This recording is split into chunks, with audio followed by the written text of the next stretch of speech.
Rye, can you hear me okay? Yeah, I can hear you. All right. It's good to see you, man. How are you doing? Good. Good. Members of the media, we've got offensive lineman Rye Schneider here with us today. If you have any questions for Rye, please click raise hand, and we're going to try and get to everybody. Our first question is going to come from Jacob Unruh from the Oklahoman. Go ahead, Jacob.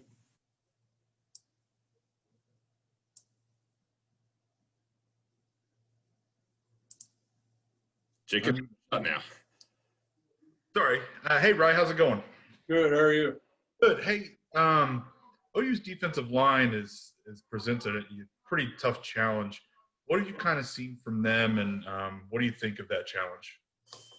Yeah, they watching film on them. They, like you said, present a big challenge and everything. They do a lot of great stuff. They do something that not a lot of teams, that we've seen do. They're always constantly moving and everything, and it'll be a challenge, but it'll be a fun one. How do you adjust to that movement? You get a lot of film study in, and then you try to be one step ahead, make sure you've seen everything that is coming and everything. And then that way, when you do see it, you can pick it up. Awesome. Thanks, Rye. Our next question is going to come from Scott Wright from the Oklahoman. Go ahead, Scott. Rye, with all the changes you guys have gone through, I know you're kind of a leader in terms of communication and directing guys. What are the challenges you face when guys are, new guys are coming in and guys changing positions, whatever it might be? There's not a whole lot of challenge, honestly. We practice every day. Everybody practices every position and is expected to know every position that you could possibly play, and know the communication that is involved in that. Does it take some time to get used to playing next to new guys though, and getting comfortable with knowing what they're going to do and when they're going to do it, things like that? Not really. You just got to, when they come in, you got to believe that they're going to step in and do their job, and you can't worry about them because you got to worry about your own job. And as soon as you start worrying if they're going to do their job and everything, then that's when you're going to start messing up. So I've been lucky enough for everybody that's stepped in. They've done their own job, and they've done a great job. And one more quick one for me. We're going to be talking to Dillon Stoner here in a little bit. What does a guy like that mean to this program in terms of his work ethic and things that everybody sees? It means a lot. He sets the pace for the team. You got a guy like him that, is great on and off the field, and he's a tone setter, and everybody is always trying to match his energy, which brings everybody else up. Thanks, Ryan. You're welcome. Our next question is going to come from Frank Bonner from the Tulsa World. Go ahead, Frank. Hey, Ryan, how's it going? Good. How are you? Good. You guys got a couple of young guys on our offensive line, and obviously Bedlam, brings a little bit more emotion with the rivalry. Have you had any talks with them about just, staying in the moment and not getting too caught up in the emotional factor? Yeah. So whoever is stepping in and everything, we just kind of like what I said, I expect you to step in and do your part, do your job, and do it to a high potential. And of course it's Bedlam, and there's going to be, more energy and everything, but you still got to go in and do your job and everything. I know you guys are a little banged up, get that extra off week from the bye week. How are you guys, health-wise? Health-wise, we're all doing, good and everything.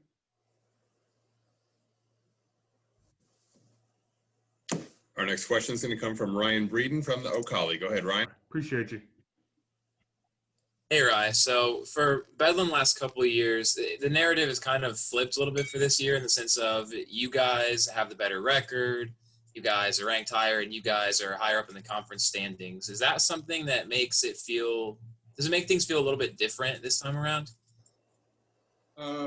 No, not really. Conference rankings, where we're ranked doesn't really matter. Bedlam's a big game. OU's a good opponent, and we always want to bring our A game with them, no matter where we're ranked, how we're doing or anything. So, like I said, it's Bedlam. It's a big game, and that's what we look forward to. The last couple of years, you guys have been in some really close ones with OU and maybe not quite been able to come out on top. Can you talk about just can you just kind of describe what that feels like and the motivation that helps bring after games like that with OU in the past, especially for someone like you being from Oklahoma? Yeah. I'm really looking forward to hopefully notching that first win against OU. I've never been able to beat OU. So the fact that we've been close, it hurts and everything, but that just means that we got stuff that we needed to fix. Hopefully we get them fixed, and hopefully we improve on that. Thanks, Ryan. Appreciate it. Our next question is going to come from Jenny Carlson from the Oklahoman. Go ahead, Jenny. Hey, Rye, how are you? Good. How are you? I'm good. Hey, I was wondering if you could take us back to your childhood days in Minco, America, and tell us what the Bedlam rivalry looked like in Minco. The Bedlam rivalry. I think there was more OU fans than there was OSU fans. So for me to go for OSU, and they got quite a good record against us in the history and everything. So it was always kind of hard to go for them and everything, but the ones that we did get was even better. A little bit geography based, isn't it? Pretty close to Norman down there. Yeah, really close to Norman. You mentioned the wins for OSU, and OU has had kind of a run here of late that I think 5 of the last 5 you mentioned, you haven't been part of a win yet.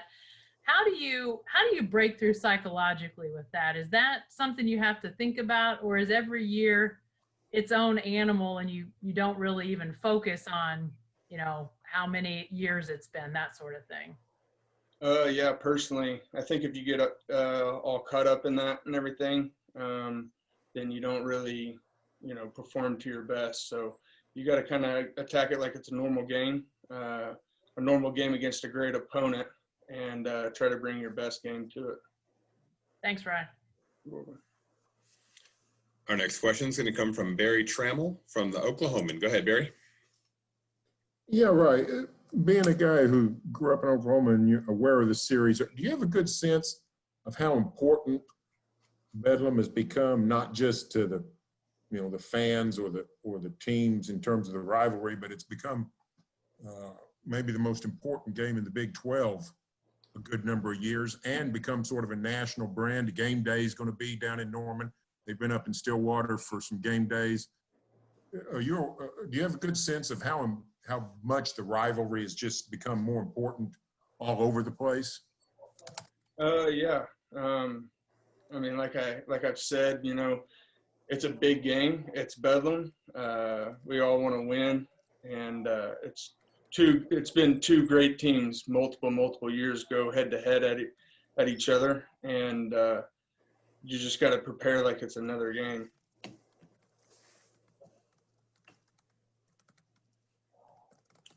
All right, Ryan, our final question is going to come from Chris Becker from the Oak Holly. Go ahead, Chris. Hey, Ryan, how you doing? Good. How are you? Doing well. So you've been able to be with Spencer for 2 years now.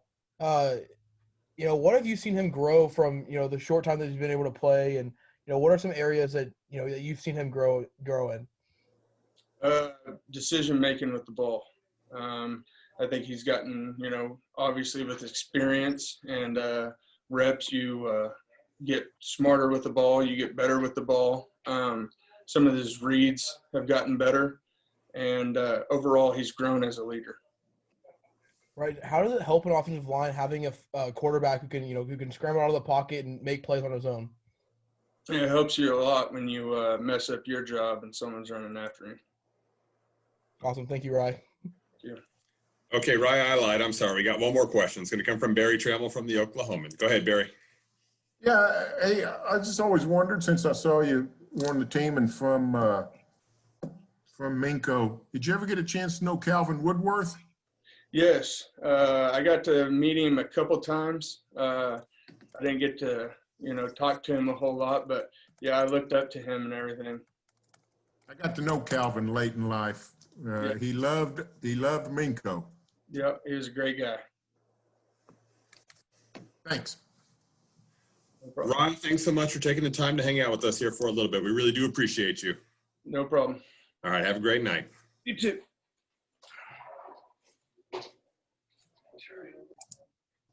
Well, we're glad you're here with us here tonight, Dylan. Members of the media, if you're looking to talk to receiver Dillon Stoner, please just click raise hand and we're going to try and get to everyone. Our first question is going to come from Bill Haston from the Tulsa World. Go ahead, Bill.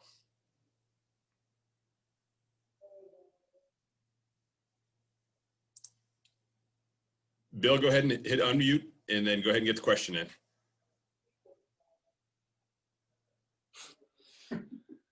All right. Hey, Bill, we're going to come right back to you, okay? Barry, why don't you go ahead and start us off? So our first question will come from Barry Trammell from the Oklahoman. Yeah, Dylan, So our first question will come from Barry Trammell from the Oklahoman. Yeah, Dylan, okay, the big stakes in Norman on Saturday. If you guys win, you got a great path to the Big 12 title game. You also knocked the Sooners out of Big 12 title contention. Is that extra motivation since they've sort of made a living of getting down there? A lot of years, if you beat them, you make it to Arlington, but you probably don't knock them out. This year, if you beat them, you give them their third loss and they're out. Yeah, this is always a big game regardless of the circumstances at hand. Like I've said for a long time now, we just got to take one game at a time. We know how much is on the line, which makes it that much more exciting. But regardless of the scenario we're at at the time, we know this is a big game that we have to be ready for.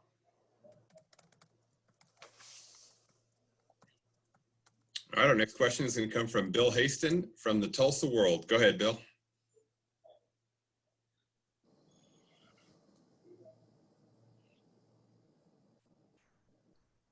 Bill, please click unmute.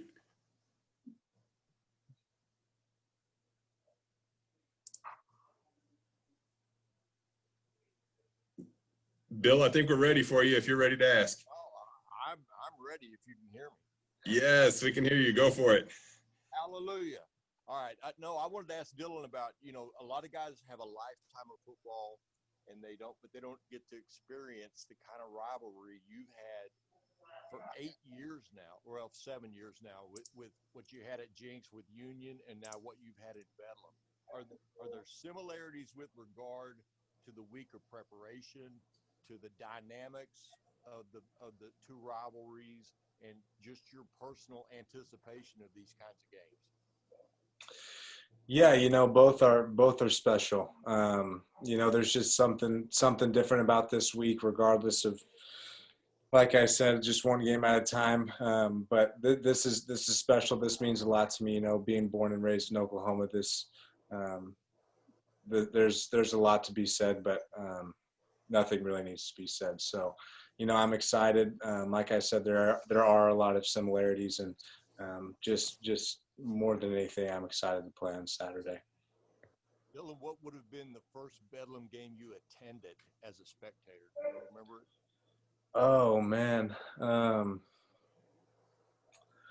the last that I remember was my freshman year when I was coming off of foot surgery. I went ahead and traveled up to Norman and watched that game in the stands.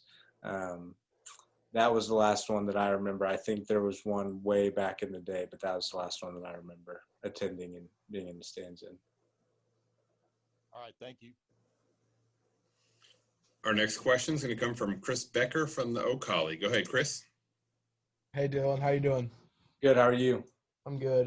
So I want to talk to you about Spencer. The growth that you've seen from him since he's gotten onto campus. What's that been like to see him grow? Yeah, it's been really cool, man. I mean, obviously he was a hell of a player in high school, and I think there was a bit of a learning curve here, as there is for everyone, but especially at quarterback. But to watch him get more and more comfortable over the years, and the game kind of starting to slow down for him has been fun to see.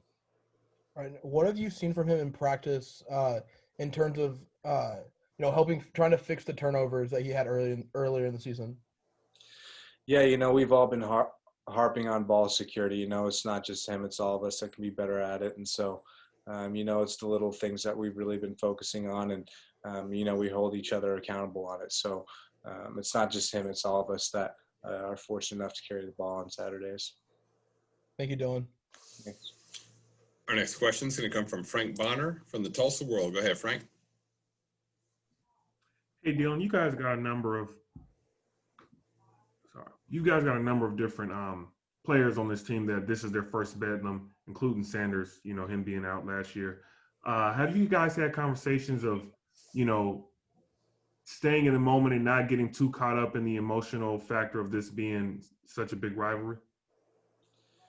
Yeah, we practice every day. Like we're ready to be thrown in whatever situation or scenario that the game presents on Saturday. Everyone knows how important this game is for Big 12 championship reasons and for just the layout of the rest of both of our seasons. So everyone knows that. It's kind of like one of those things where it kind of goes without being said. So, we're in a good spot. We're excited, and the anticipation continues to grow for Saturday. Thank you. Our next question is going to come from Jenny Carlson from the Oklahoman. Go ahead, Jenny. I just keep thinking about the rye remnants that you're surrounded by there. I can't help myself, Dylan. I'm sorry. It's all good. It's all good. I feel for you. Hey, so I asked this question actually of Rye because him being from a small town in Oklahoma. I think the Bedlam rivalry is always interesting in small towns, but you were in a bigger place. Take me back to Jinx and growing up, and what did the Bedlam rivalry look like for you and people around you? Yeah, so my mom went here, so I kind of grew up an OSU fan all the way through, and it's really 50-50. A lot of people who don't really have a team like to side with OU with their past success and everything. So, it's always exciting. It's always fun. There's so much anticipation and excitement for this game, and it's really hard to put in words for me. You mentioned that success that OU's had, and they've had recent success in this series against you guys. Even though you've been at OSU for a while, you haven't beat them. Does that carry anything? Is every year so different that you feel like you can, kind of break away from that, or do you find yourself thinking, man, we gotta figure out something to break out of that cycle? Yeah, from the beginning of the season, our goal is to make it to the Big 12 championship. So, I'm not going to sit here and lie and say I haven't thought about those games in the past. I don't like to live in the past or think about the past, but that's something that's in the back of my mind. So, that's just something that adds more to it for me and the guys that have been around here for a while. So, like I've said before, there's just more added onto the pile for us this week. Do you think about those games in terms of looking for fixes or the common denominators of things that if this goes right, you guys can turn the tide, or how do you sort of look back on those? They've all been close games. I don't think it's one thing that really sticks out. I feel like both could have or all three could have gone really either way. It's just, ball fell on their court this time, and we're prepared, we're ready. Our defense, I feel like, is at the best that it's been since I've been here, which is exciting and fun to watch and practice against. So we know we just got to take care of the little things. Like I said before, offense does their job, defense do theirs, and hopefully we'll come out on the positive side on Saturday. Thanks, Dylan. Thank you. All right, Dylan, I know we got to get you to dinner here before they shut the doors on you, so we're going to make these the last couple of questions, okay? So okay. It's going to come from Scott Wright from the Oklahoman. Go ahead, Scott. Dylan, I was looking over your numbers game by game, the month of November, you have been incredibly productive in terms of catches, yards. You've been good all the time, but November you really seem to take off. Any idea why that is? No, I don't know. I mean, I just try to stay ready to the best of my ability, and when my opportunity comes on Saturday, I just try to stay ready for it and make the most of it. Everybody over the years that talks about your work ethic. Where does that come from? Oh, it's been there for as long as I can remember. I mean, it's something that I pride myself in. I know that I may not always be the most talented or most gifted, but I work at it enough to feel confident in my ability. So it's always trying to find some extra motivation to continue to push past the limits that I think I have. Thanks, Dillon. Thank you. All right, and our final question is going to come from Barry Trammell. Go ahead, Barry. Yeah, Dillon, you've been talking a lot about your experience with the Bedlam and all that kind of stuff, but do you have a good sense of how the rivalry has evolved over the years? It used to be just an in-state rivalry. You want to beat your neighbor, that kind of thing. Not that big of a game to anybody else. In the last 10 or 12 years, it's become the biggest game most years in the Big 12 Conference. Game day is going to be here. They've been to Stillwater a bunch in the past for game day. Do you have a good sense of how important Bedlam has become on a national basis? For sure. I mean, of the years that I've played, this is 2 out of the 4 times that College Game Days is going to be there. So I think that in and of itself, speaks to the importance of how big this game really is. It's truly a dream come true to be a part of it. And like I said before, College Game Day being there, it's enough said.